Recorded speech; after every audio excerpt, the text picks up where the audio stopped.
หลายแท้ครับบัดนี้บ่เสียเราย่านเฮียอยู่แล้วว่าย่านเฮียอยู่ เป็นหมัดเป็นกำเลย 4-5เดือนเนาะหาล้านในใจ แต่ก่อนหาล้าน ยังค้างไว้ล้านนึงทั้งหมดเด้อแต่เฮาเฮ็ดใบอันนั้นเรียบร้อยเบิดแล้วจังจ่ายเบิดล้านนึง เด้อ ค้างอยู่ล้านนึงเนาะเด้อทางนี้เพิ่นก็ถือว่าเป็นนํกันเนาะพูด เด้อ กันเงินในจำนวนนี้ก็มีอยู่2ทางพี่น้องเนาะที่ว่าซอยเข้ามานี่มีหยังบ่ เกาะบัดนี้ ผมบ่ทันไว้แล้วบัดอุ้ยโทษตามเบิ่งอีกก็ได้ได้หมดเด้อต้องเช็คครับต้องไปทัดถ่ายรูปไว้นะแคปรูปไว้นะ เด้อนะ1 2ครับแนมกล่องเด้อพอเด้อ1 2โอเค ในป้องกันได้เด้อ1 2 3โอเค ร้านตาม โอเคเนาะ ให้เพิ่นครับเงิน นับเบิ่งก่อนพ่อเอ้ย ระวังล้มเด้อพอ มีเงินของทางแม่เพชรกับไอ้จูลี่เนาะ โดย เพิ่นซอย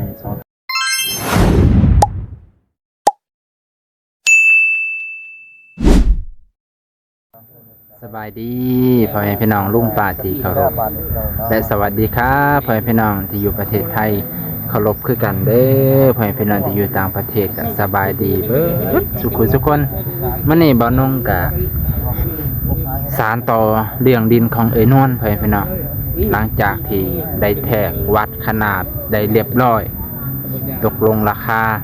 แล้วก็เพิ่นเบาแสนเพิ่นก็แทกวัดเสร็จเรียบร้อยรอถ่าแต่ในบ้านไปพี่น้องแต่ในบ้านตอนนี้มาแล้วไปพี่น้องจะได้เซ็นสัญญาเฮ็ดสนธิสัญญาในการซื้อขายไปพี่น้องเพื่อเป็นบทบันทึกที่ดีในการซื้อขายเพื่อบ่มีปัญหาในการใส่ดินของเพิ่นเนาะเอาพ่อแม่พี่น้องกลับไปติดตามรับชมน้ำกันเลยพ่อแม่พี่น้องขอบคุณขอบคุณเด้อพ่อแม่พี่น้องเบิดสุขคน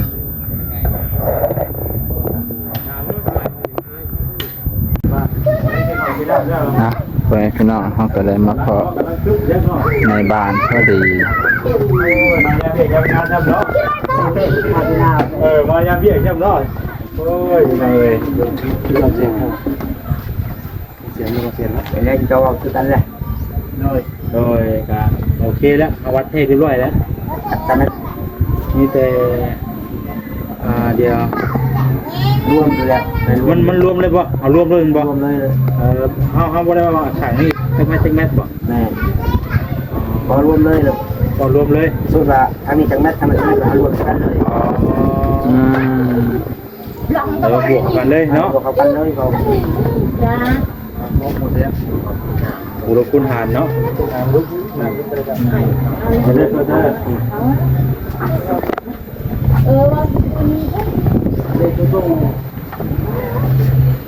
ที่ต้องการจะว่ากินอีกเนาะเจออยู่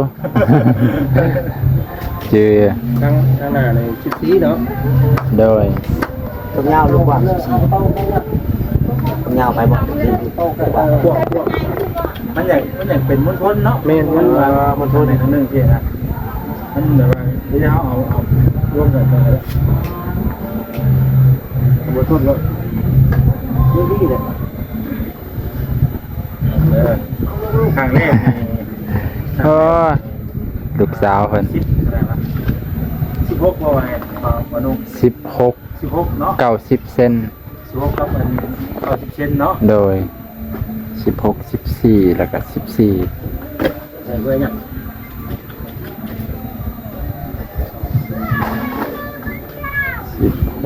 60ก่อนรวมเลยเลยต้นเลยเดินข้างหน้าให้ไปแบบนี้บ่บ่ได้มีใบแบบ ร่างบ่อัดไปมัน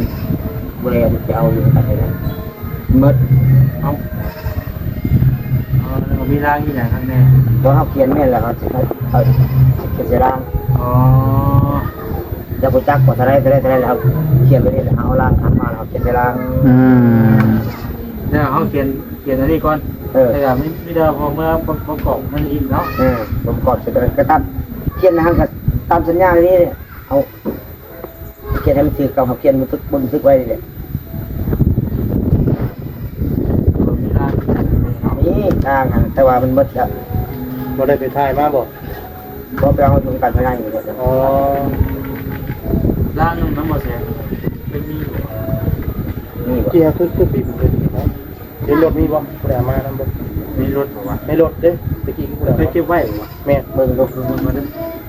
มันก็ไปพักคนใดเนาะมันมีร่างมันเยอะแล้วก็มีร่างก็เขียนที่ร่างเลยครับก่อนภายในพี่น้องผมมีร่างหมดที่ชื่อกับคันบ่มอบมันใบชิดน้ำใสก็ใส่บ่ได้อีกนะหลายตอนนะอันนี้เอาตอนนั้นโดยก็อยากให้มันแล้วบัดกับคันเฮ็ดทำมันตอนมันยาวหลายใบเป็นบิ๊กเป็นบทสัญญาการซื้อขายต่อมาแล้วก็บทอันมอบกรรมสิทธิ์ที่ดินให้นะฮะให้นวลให้นวลแล้วบัดนี้แล้วก็ใบสิทธิ์นำใส่ที่ดินอีกมีสิทธิ์ใส่อีกบัดนี้มีขั้นตอนเนาะเขาเฮ็ดหน้าเฮ็ดไปเฮ็ดยังเฮ็ดเอาเลยขนาดว่ามีเป็นเจ้าของที่ดินแล้วแต่บ่สามารถเฮ็ดหยังได้ต้องมีใบน้ำใส่อีกโยเดี๋ยวหลายขั้นตอนเนาะจอบน้ำใส่เวลาจอบนั่นเลยจอบแก้วเนอะจอบแก้วเนอะมันบันทึกไว้แล้วเขาได้แหวนมันต้องให้ประกอบอีกนะประกอบฉันไม่ได้เอ็กซ์ใช่ไหมเดี๋ยวจะได้มาเด้ออยู่ได้กันแม่แล้วกันว่านั่นก็มีเด็กอาจจะเขียนตัวนี้ใบเงินเดี๋ยวจ่ายเงินจะทำนี้ไปแล้วตอนแรกนี้ลูกสาวเขาไปบอกจะเอาใบอะไรมาเลยบุยยัดหันใช่ไหมล่ะให้เขียนให้พวกบันทึกไว้เลยกันแม่บันทึกผู้นี้ขายดินในเจ้าไปมอบมันเอากำลังเพราะว่าลูกเขาเนี่ยไปกอบบอกเขามาเลยเด้อของมันไก่เฮ็ดถ้าว่าไก่ให้พวกบันทึกได้แล้วก็ต้องได้เฮ็ดใบเดินเลยแสดงเนาะเอ็นเขามาเลยทีเดียวมันเขียนใส่ใบตัวนั้นเลยใบหมอบกับสิ่งที่ดินเลยนี่นะครับแม่เลยของว่าถ้าเอาชื่อแต่ก็มันก็มีตามขั้นตอนมันเนาะตามกฎระเบียบตามขั้นตอนทั้งหลายกระดิษฐ์ในบทสัญญาการซื้อขายเลยซื้อขายแล้วก็บทหมอบกับสิ่งที่ดินให้พวกนี้แล้วก็บทจิตนำใส่ที่ดินอีก3-4 ใบพวกมาได้ตามขั้นตอนนี่แล้วก็เฮาก็มีแต่เฮ็ดเป็นใบหมอกกับสิ่งที่ดินแล้วเขาใส่อยากใส่อันบ่เป็นหยังดอกในบ้านเฮาอันนี้ในเมืองเลยต้องเอาใบชิดนำใส่ที่ดินอีกมอบแล้วเขาเจ้าใส่ยังบ่ได้เขาบอกมีใบอันชิดนำใส่เดินมีได้ว่ากันว่าได้เฮ็ดได้ก็เฮ็ดเพิ่นบันทึกไว้เลยก็ได้บนบันทึกสัญญาการซื้อขายจ่ายเงินจ่ายคำนี้แล้วก็แล้วเขาก็ไปลงเงินใส่ใบตัวนั้นอีกครับแม่ว่าดินซื้อในราคาเท่านั้นเท่านี้บ่อันนี้ก็เขียนบนเขียนจะใช้เงินจะราคาอะไรได้ก็มันบุยล่างมันดีกันแม่ก็ได้ดอกเพราะให้มันช่วยบันทึกไว้ก่อนเนาะเดี๋ยวบันทึกไว้ก่อนแม่เอาเลยพอยแล้วจังมาแรงอันลูกสาวเขามันก็ขอให้ใช้คำว่าเด้ออยู่จนท่าแรกผู้ใดเนาะเลย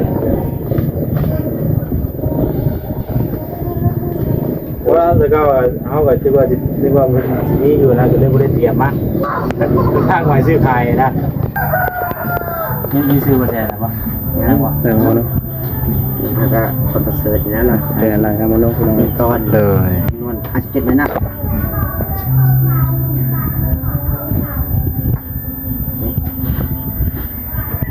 ให้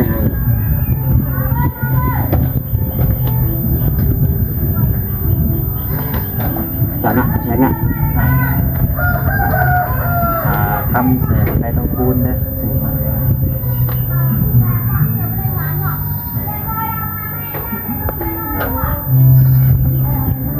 เอาแต่ชื่อเจ้าเนี่ยเนาะซอทำแสนใครต้องพูดบ่ใครนะใครไม่ไม้ใครจะพูดใครไม่ไม้ ใครขอบคุณแต่สลายไม่ไหม แต่ว่าเพิ่นให้เพิ่น สลายไม่ไหม ได้ไหม บ่ได้ม่วนเข้า บ่ได้ม่วนเข้าม่วนออก ไม่ ให้ขอบคุณนะนี่ โอ้รอเนาะในประชาชนเนาะ ฮะ รอเนาะ แล้วคูมาคูนี่ให้น้องคูณนี่ ไข่ทองคูณ ครับเต็ม คูณนั่นโดย สระอูก็พูดสระอูคอ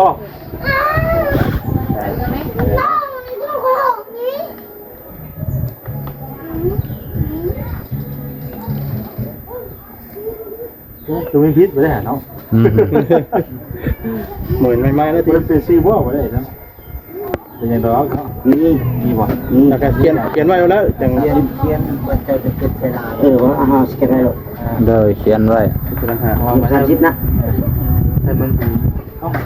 อันนี้เลยเด้บาทนี่ว่าก็เขียนอายุเราต้องเขียนไปเลยอาชีพอีหยัง ชาวนา หน้า10หน้าให้ค่า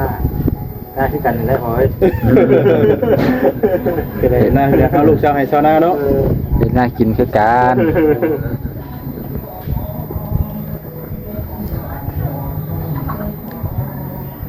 มีแต่เฮา บ้านยัง เขาเขียนก็ บ้านพุ่งไง อะไรวะจันมาสะดุกป่าเดียวก็ได้เดี๋ยวหน่อยเนาะโดยที่ประเทศยาวอ่ะนะ เด้อ เขาวันที่สหาเดือน12พฤษภาข่าวคนประเสริฐไข่1ต้อนจำนวน57เมตรให้ข้าวคำแสน โดย เวลาใส่สื่อสำนวนนำอยู่บ่ใส่สื่อสำนวนดิ เสื้อไอ้นวลน้ำ แม่ บ่ ฮะ นี่ผู้ซื้อ เจ้ายังทันหมอบให้บ่นั่น อ๋อ เจ้ายังซื้อก่อนเจ้ายังไม่หมอบเลยบ่ใช่ เด้อ เจ้าที่ไปซื้อนี่ โดย พูดใบหมอบโดนเจ้าจะหมอบร้านจังไสอยู่นั่นอยู่เจ้าดินอยู่ โดย ยังไม่หมอบให้ใคร เด้อถูกต้องแล้วสั่น ไข่ทองคูณอายุ30 ปีอาชีพปีหน้าประชาชนบ้านโคกไผ่ราคา6 ล้านกีบฉะนั้นข้าพเจ้าและท่านพ้องบ้านจึงเขียนบนบันทึกไว้เพื่อเป็นหลักฐานต่อไป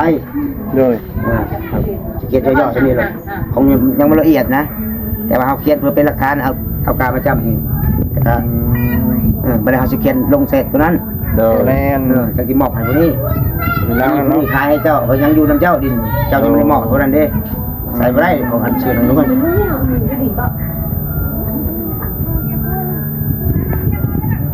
เมื่อประกอบไว้เขาก็จะได้มาจำก็จำปูพร้อมมันต้องมี ต้องมีได้รักอักษรแม่แหละ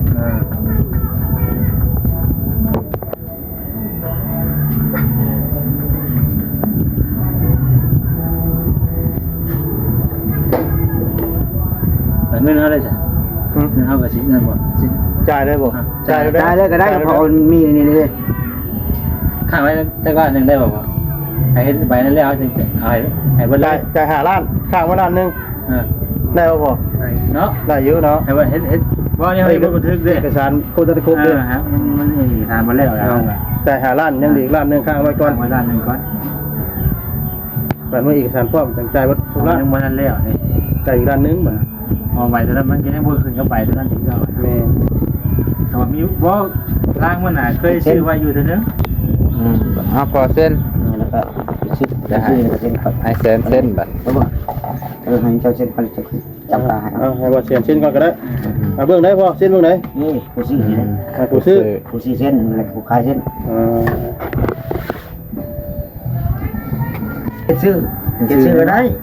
เส้นก็ได้ เฮ็ดโอ้งามเด้อแต่ชิ้นเนาะ ตัวนี้แหละ เสียน แชร์กันได้เนาะมีเช่นนะ เขาต้องไปเฮ็ดลายเส้นเด้อเนาะว่าเสียน เขาจังบอก เยอะยังรู้มันจะรู้ถึงของเก่าอ่ะนะ ห่านบัดมือเอฟซีเพิ่นมาขอลายเส้นไปได้เลย เรื่องแบบเก่าเนาะ ชื่อแดงก็ได้ด้วยได้นะ ขีดซื้อเอาเลยแหละ แต่พอเรายังมีเช่นอีก โอ้ถ้าพอมีลายเส้น ทางในบ้านก็มีแล้วนี่ ในบ้านก็มีโย 36 ปีเฮ็ดเป็นครูสอนเนาะ โอ้พอนี่บ่ เป็นคู่เป็นนายคู่ มันในครูตัวนี้ คู่จังพวกเป็นใจดีเด้ จักว่าเป็นในครู รุ่นพ่อบ่จัก พอรุ่นกระเป๋าจางไม่ได้ เอา เอาดำฮะ โอ้ ติดฮะ เอาบัตรนี่ตัวที่สำคัญนะบัตรนี่เนาะ เลยเอาประจับขับตาก่อนนะบัด ปึ๊บนี่บทบันทึกเนาะนี่ทางใบตัวนี้ได้เอาอยู่ในบ้านที่เราบดตัวนี้นะ อยู่ในบ้านได้ตัวนี้ยังไม่ได้มอบได้ใบเลยบทบันทึกการซื้อขายซื้อได้ บทบันทึกซื้อขายซื้อเนาะยังใบตัวนั้นอีกเนาะ ใบเท่านั้นก็ซื้อก็เกียร์แล้วก็มอบให้ทางงวดนี้ อันนี้เห็นบทบันทึกหรือว่า ผมซื้อการซื้อขายซื้อ ซื้อขายเสียงเพลงอ่อมด้วยขออนุญาตตัวนี้นะเสียงอ่อมครับอ่านหมดแล้วอ่านให้รูปข้างในทุกวันเลย อันนี้แห้งเลย สปปลสันติภาพเอกราชสันติใจเอกภาพวัดสันตาบอนบทบันทึกหย่าซื้อขายในเวลา 13:30 นาทีของวันที่25 เดือน 10 2025ข่าวคนประเสริฐไปขายดิน1 ตอดจำนวน57 ตารางเมตรขายให้ข่าวคำแสนไข่ทองพูนอายุ30 ปีอาชีพอิฐนาประชาชนบ้านโคกใหญ่ราคา6 ล้านกีบฉะนั้นข้าพเจ้าอำนาจการปกครองบ้านจึงเขียนบทสึกไว้เพื่อเป็นหลักฐานต่อไปเส้นเจ้าแล้ว จะเอาเงินนี่มันจ่ายเลยบ่ จ่ายเลยก็ได้ เพราะว่ามันอยู่ในบันทึกมันครับถ้าว่าเขาเปลี่ยนแปลงกันเขาก็หับหมูน้ำมันเลยของบ้านก็หับหมูน้ำมัน ว่า เดิน ว่าเรียกอย่างที่ว่าใบตัวนั้นเรียกใจแบบ ก็ได้ดูเป็นยังเพราะว่าเขาอำนาจปกครองบ้านเป็นหลักฐานเลยตามตาเลยก็เขาก็เบิ่งกันสัญญาณนี่แหละ เดิน แล้วก็ได้เป็นแปลงก็เบิ่งกันสัญญาณนี่ เพราะว่าทุกอย่างเขามีหลักฐานเบิดเนาะ แมนมันมีลายเซ็นแต่ละคนมันก็มีตาการจำไม่ได้แล้วก็เป็นยังทางนั้น เพราะว่านั่นก็เขาก็จะบ่จ่ายเบิดเนาะถ้าได้ใบตัวนั้นมาแต่เขาจะเสียหายเบิดเลย แล้วนั้นแม่แทงจะตกลงกัน มาบ่โอเคอยู่แล้วบ่ แต่ตกลง โอเคเราโอเคยากเนาะพ่อเนาะเพราะว่าเขาก็มันยังบ่ได้แล้วเลยเนาะ โดย คันชั่วเขาคือทั้งลูกจ่ายเบิดเลยกะผู้ใหญ่เพิ่นเขาก็ยังผู้ใหญ่เพิ่นก็แบบเอาสิบ่เห็นดีนำซะเอ้าคือยังบ่ได้แล้วแหละคือจ่ายเงินเบิดเสียหน้าบ่เขาสิข้างไว้อะไรเนาะด้านหนึงบ่ดินนี่สรุปนี่ดินนี่6 ล้านเนาะ เดิน เขาจ่าย5 ล้านในทางวันล้านนึงเนาะ ทางวันละหนึ่ง แต่เขาเฮ็ดไปตอนนั้นเรียกเรียบร้อยหมดแล้วจ่ายเงินล้านนึงเขาสิจ่ายบ่เลยบัดนี้เนาะบัดนี้ค่าธรรมเนียมมันหยังได้จ้ะบ่ หาทันเนี้ยนี่ก็แบบว่าแล้วมาเลยก็600,000 อ๋อแต่ว่าแล้วบ่เสร็จเลย แม่น อ๋อ ปกติอันหาสุเฮาตะกี้ล้านหนึ่งได้แต่ว่านี่แต่ว่าซื้อดินนั้นช่วยเหลือแบบนั้นอีกนะ เดิน เอาซะพี่น้องเอ้ยเนาะมีแต่ว่าบ่แทนสิจ่ายที่ดินเนาะจ่ายเงินที่ดินในทางสพเพิ่นนี้ เดิน ทางเอ็นวันเพิ่นก็อยู่ร่วมกันนี่แหละตอนนี้ก็ไล่พี่น้องเอ้ยเนาะโอ้ย แต่นางนวลยังทันอันนั้นยังไม่เข้าซื้อเพราะว่าดินยังไม่ได้บอกให้เราเด้อันนี้มันสัญญาการซื้อขายซื้อ มานี่นะใบตัวนี้นะเขาสิได้เมื่อใดหรือว่าบ่แรงเลยบ่หรือว่าได้ใด ลูกเขาจะไปก่อนตอนแรก ขันไปตอนแรกสิบ่มาอื่นบ่ เป็นมือก็ได้ เพราะเขาก็อยากได้ใบเดินตัวนั้นพี่น้องเอ้ยเนาะ แน่นมันแน่นอนแหละไว้ตัวนี้แหละมันต้องมีแหละ บ่มีหยังเปลี่ยนแปลงหยังนะว่าเห็นเนาะ เปลี่ยนแปลงก็เปลี่ยนแปลงไม่ได้เลยเพราะว่ามันอยู่ในบท ตัวนี้เขาก็เขียนไว้บ่อยเนาะ เปลี่ยนบ่ได้เนาะ เปลี่ยนไม่ได้ แล้วการในบ้านเพิ่นก็จำไม่ได้ เพิ่นเคยเฮ็ดให้เฮาเรียบร้อยแล้วพี่น้องมีหลักฐานอย่างแน่เนาะ ต้องคำสองฝ่ายก็มีลายเซ็นก็เปลี่ยนไม่ได้เขาก็ยังยืนให้เลยเด้ยังยืนกันทางให้แล้วติดต่อผู้ดองกันแล้วเปลี่ยนไม่ได้เลย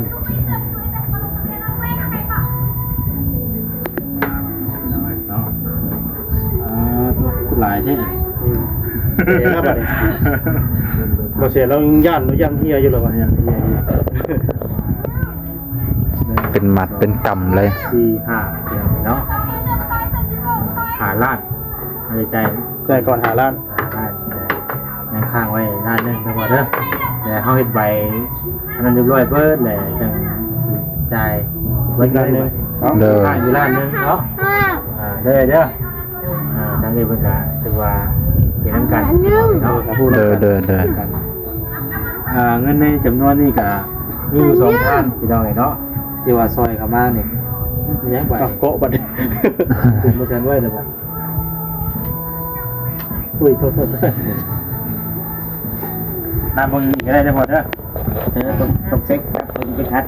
ถ่ายรูปไว้นะแคปรูปไว้นะ เด้อนะหนึ่งสองครับแนมกล่องด้วยพอเด้อหนึ่งกล่องโอเค อันนี้ป้องกันได้นะป้องกันได้เด้อ1 2 3โอเค โอเคเนาะ ไปเพิ่นครับ เงิน นับเบิ่งก่อนพ่อเอ้ย ระวังล้มเด้อพอ มีเงินของทางแม่เพชรกับเอ้ยจูลี่เนาะ โดย เป็นซอยสองข้างพี่น้องซอยเข้ามามาสมทบ แต่ละใบเลยอันครบ20ใบแล้วก็อันนี้จับเขาแล้วก็ฮะลงทุนบ่ได้นะคุณวิทย์ตรงนี้แล้วโปรเจกต์นั่นก็ได้ นำไปชื่อเราเป็นยังไงเอาออกมาเลยครับนับ มันอายขึ้นหน่อยอ่อนแต่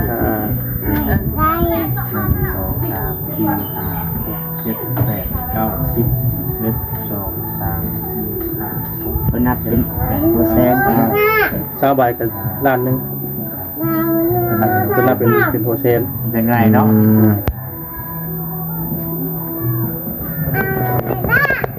ครบเนาะ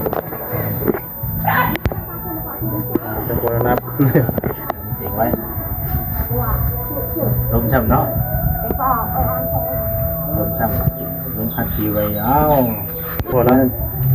นับช่วยกันเนาะ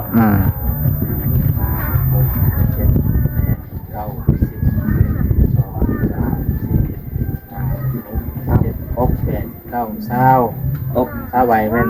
ครบแล้วนะเนาะ ได้เดือนเดียวเนาะถ้าใบเซนน่ะ ใบ50เดือนนี่ 10ใบเนาะ แม่น ครบไปแล้วเลยเนาะวันนี้ยังค้างไว้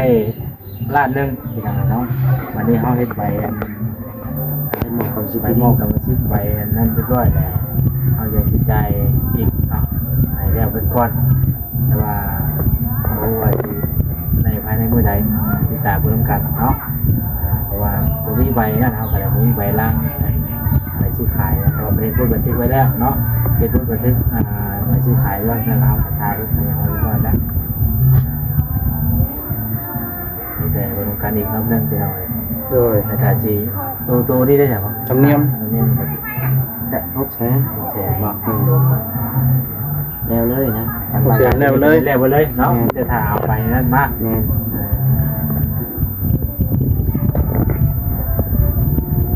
เจาะได้เยอะรัดดูนะ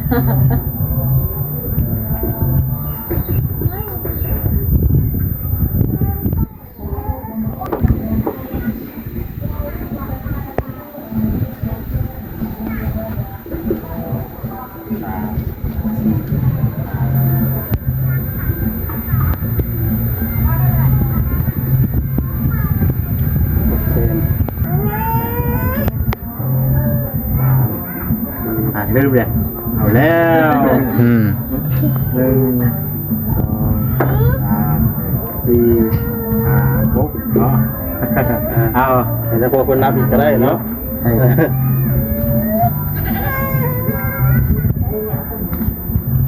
โอเคเนาะครบตามจำนวน เอาพอประท้วงพอไว้นะ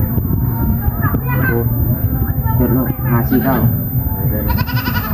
สู้ตัวเขาเลยสู้ไปเนาะ 549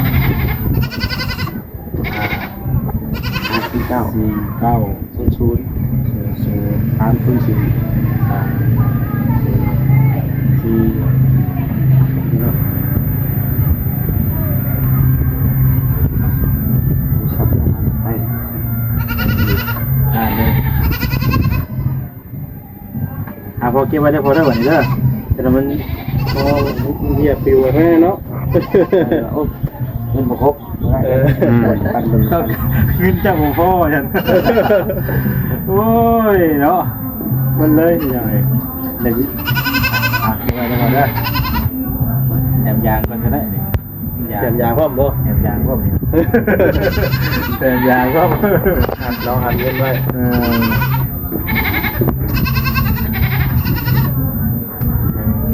ลาดนึงเนาะไอ้กามีแต่เราเอาไปแต่นี่นี่มันเป็นรถแรงเลยจ้ะแรงแรงเลยก็แห้งดี ยังดีแม่น แต่ว่าญาติลูกเขามาทำยิบไปกับเลี้ยงสิบเอ็ดเดือนนะ พอไปนั่นน่ะถ้าว่าเขาได้มาเนี่ยเขาก็ต้องได้มาน้ำกันเลยเนาะเป็นปัญญาเป็นอย่างนี้เนาะ แม่นก็ต้องเฮ็ดทำกันเบิดนั่นแหละ จะไปเขียนไปทั้งพ่อกับบ่ได้บ่ได้เนาะ มันมีลายเส้นกันมีงานก็ได้ มันต้องมีเวอร์ชันผู้ขายผู้อย่างคือกันเด้ แม่นปัญญาที่เจ้าซื้อขายเจ้าก็มีลายเส้นของคนเฮาเป็นในบ้านเฮาก็ยังยืนเป็นตามในกันในบ้าน เอามีแต่ ยังของใจอยู่บ่ ใจ ขอบใจเพิ่นแน่เพิ่นซื้อให้ขอบใจเพิ่นเงิน เดี๋ยวที่บ่อยเพิ่นขอบใจได้เราเป็นอะไรเนาะเอาลองว่าผมดู เอาลองว่างเลย เอาดูเอาไป เด้อเขาได้ไหม ขอบมกขอบใจเพิ่นเด้อ ดีใจ นี่ตัวเนาะ อวยพรให้เพิ่นนั่นแหละ เพราะในทางเงิน ทาง ด้วยตุรี่กับเมเพชรเนาะนี่เด้อขออนุญาตในเสียงเพลงตอนนี้นะเนาะที่เราก็ดังดีเนาะ อยู่เนาะ เนาะ ปากเลย มาเรื่อยๆเป็นของมงคล เออ ใจ อันน่ะพุ่นได้ ทางนี้เด้อ ขอความใจอยู่ดีมีคนดีให้ได้ของไทยให้มีเด้อสาธุมันควันเยิน ดีใจทางเงินเด็กน้อยมี เออ ชีวิตที่ดินเป็นของตัวเองแล้วไปหน่อยเนาะ แต่ว่าเขาได้เฮ็ดไปอย่างเรียบร้อยแล้วก็มีแต่ย้ำยากมากทีมว่าอยู่เลยบอกเลยยากมาอยู่เลยบอก เพื่อนจะปุ๊บแล้วบ่ขับปุ๊บแล้วแล้วก็ ถ้าพวกแก้วแล้วง่าย แล้วก็ติดเพลงไปได้ โดย เขามันก็